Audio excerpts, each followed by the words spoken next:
And ladies and gentlemen, before we move forward with the proceedings of the valedictory session, I have the proud privilege of saying that apart from the various other achievements of the Honorable Minister, today I am also proud to share that the Honorable Minister won medals for the country in Asian Games and Commonwealth Games in shooting. And let's put our hands together, ladies and gentlemen, a round of applause for that. और अब निवेदन है माननीय मंत्री महोदय जी से, श्री राव इंदरजीत सिंह जी से कि आप अपने प्रेरणात्मक संदेश के साथ हम सबका मार्गदर्शन करें और एक बार जोरदार तालियों के साथ स्वागत करना चाहेंगे माननीय मंत्री महोदय जी।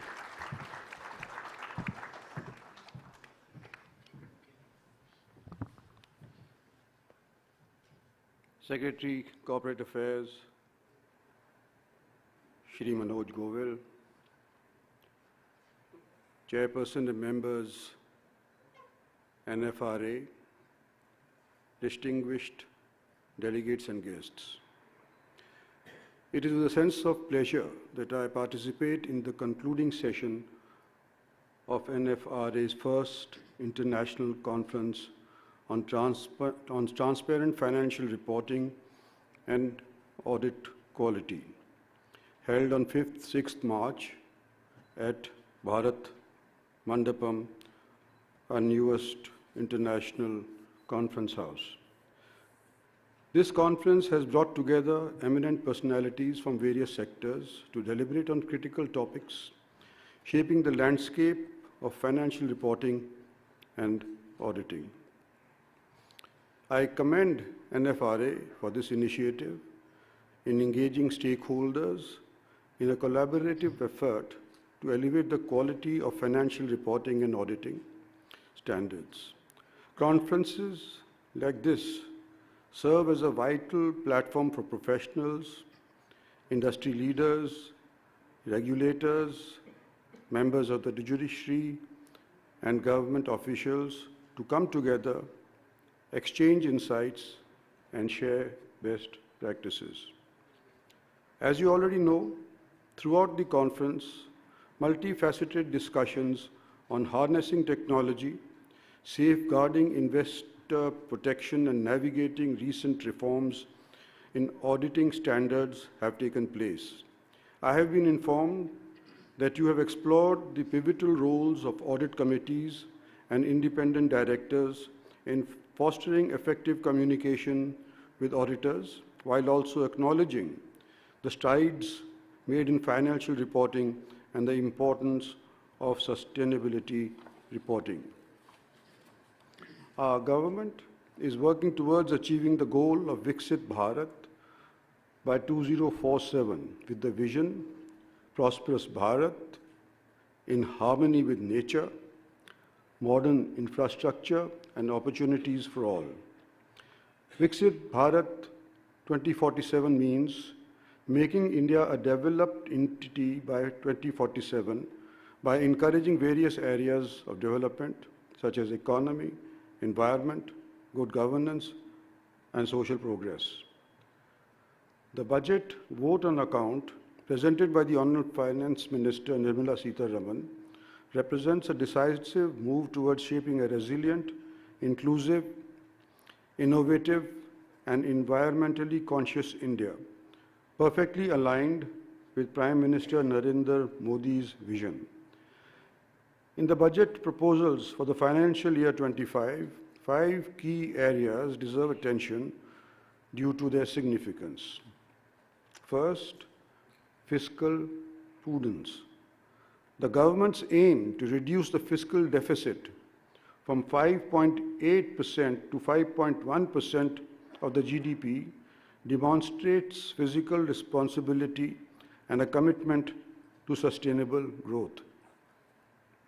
2. CAPEX-led growth. Allocating 40% of the total budget increase to achieve an 11.1% enhancement in capital expenditure is commendable and underscores the government's dedication to laying a robust foundation for long-term growth. 3. Foreign investment. Recognizing the importance of capital inflows for advancing India's infrastructure, the government has extended tax benefits for startups and sovereign wealth or pension fund investments, fostering a favorable investment climate. 4. Green growth. The budget's emphasis on green growth builds on the existing support for the clean energy sector. The allocation of viability gap funding for offshore wind energy, coupled with initiatives to boost rooftop solar panels and promote the adoption of electric vehicles, signifies significant progress towards achieving the net zero target by 2070. The announcement of rupees 1 lakh crore corpus for R&D in sunrise projects further demonstrates a commitment to fostering innovation in clean energy technologies. 5. Skill development. The increased allocation for education and skill development underscores the importance of skilling and empowering youth to harness India's demographic dividend, offering growth opportunities and creating millions of jobs. In tune with the government's vision, this budget lays a robust foundation for India's journey to becoming a developed nation by 2047. The commitment to sustainable and equitable development, coupled with strategic investments in infrastructure and human capital, sets the stage for growth rates exceeding 7 to 8% over the next few decades. Hence, you can see how critical the role of the corporate sector is going to be. This vision is going to be achieved with all of us acting together and creating a trusting ecosystem for investors and creditors. Our government is committed to promoting a transparent financial reporting regime that adheres to global best practices.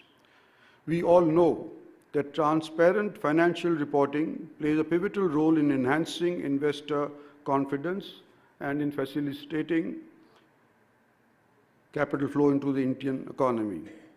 We have witnessed this in the last 10 years, which has led to increased capital inflows into the country, fueling economic growth, job creation, and overall prosperity. Friends, India boasts a rich heritage in accounting and auditing practices, dating back centuries. Ancient Indian texts like the Arthashastra document meticulous record-keeping methods employed in governance and trade. This tradition further evolved through Mughal rule, witnessing the adoption of double-entry bookkeeping. The colonial era brought Western accounting practices, which later paved the way for the Companies Act of 1956, laying the groundwork for modern corporate governance. The establishment of professional bodies like the Institute of Chartered Accountants further strengthened the accounting and auditing landscape. Today, as India strides towards the goal of becoming an economic powerhouse, the government recognizes the critical role of robust accounting and auditing standards. I wish to emphasize that the Government of India, spearheaded by the Ministry of Corporate Affairs, has implemented a series of initiatives aimed at bolstering the regulatory framework governing transparent financial reporting, namely, 1. The enactment of the Companies Act 2013. This is a prominent intervention ushering in enhanced disclosure norms, refined corporate governance standards, and stricter penalties for non-compliance, thus fostering transparency and accountability in financial reporting practices. Additionally, the mandatory adoption of Indian accounting standards aligned with international financial reporting standards for select companies has been instrumental in augmenting the comparability and transparency of financial statements on a global scale. The establishment of a National Financial Reporting Authority as an autonomous regulatory body underscores the government's commitment to ensuring quality and adherence to accounting and auditing standards, further enhancing transparency and reliability in financial reporting. Furthermore, amendments to listing regulations in collaboration with the Securities and Exchange Control Board of India serve to fortify disclosure requirements and corporate governance norms for listed entities, aligning Indian regulations with international best practices to bolster investor confidence. The introduction of Insolvency and Bankruptcy Code 2016 offers a consolidated framework for resolving insolvency proceedings, promoting transparency and expediency in corporate restructuring efforts. The reforms mentioned herein above build upon this legacy and align with international best practices. These initiatives not only ensure transparency and investor confidence, but also empower Indian businesses to compete effectively on the global stage. Strengthened enforcement mechanisms, coupled with initiatives to improve corporate governance, signify the government's proactive stance in fortifying the regulatory landscape. These concerted efforts underscore the Government of India's unwavering commitment to fostering transparency, reporting, vital for instilling investor trust, maintaining market integrity, and sustaining economic growth. India's journey towards imbibing best global practices in accounting and auditing is not merely a matter of compliance, but is a strategic imperative. By actively engaging with international standard setters and embracing convergence efforts like the International Financial Reporting Standards, we unlock several benefits. Firstly, it enhances the comparability and transparency of Indian financial statements, making them more readily understood by global investors. Secondly, it fosters seamless integration with international capital markets, attracting foreign investments and facilitating cross-border business opportunities. Finally, it elevates the skills and expertise of our accounting and auditing professionals, placing them at par with their global counterparts, further strengthening India's competitive edge in the globalized financial landscape. We recognize the critical role of Nrfa, along with other regulators, in helping uphold the integrity of India's financial reporting ecosystem and ensuring investor protection. As we near the conclusion of this insightful conference, I want you to leave with not just knowledge gained, but with also a call for action. The discussions you've engaged in,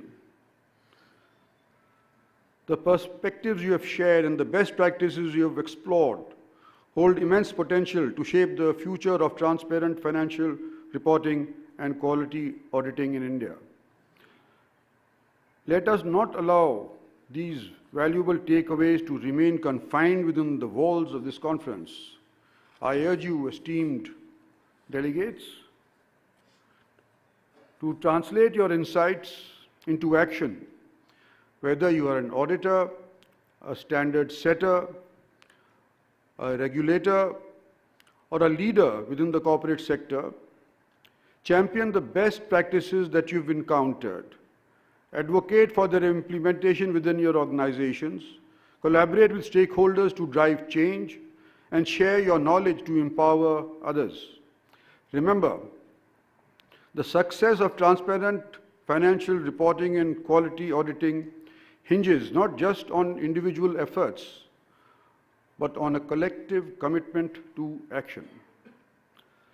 Let us leave this conference not just informed, but inspired to be the architects of a robust financial reporting ecosystem in India, one that fosters investor confidence, fuels economic growth, and positions our nation as a leader in global financial markets. To conclude, I compliment NFRA in holding this conference, the first of its kind that's been held in India, this international one. This gathering, convened under the leadership of NFRA Chairperson Dr. Ajay Bhushan Prasad Pandey and full-time members Dr. Tiwari and Ms. Jingran, has served as a pivotal forum for thought leaders from diverse sectors to deliberate on critical issues shaping the landscape of financial reporting and auditing. I commend NFRA on its commitment in driving dialogue and collaboration among stakeholders, fostering innovation, transparency, and accountability in the financial ecosystem. Well done, and thank you, and Jai Hind.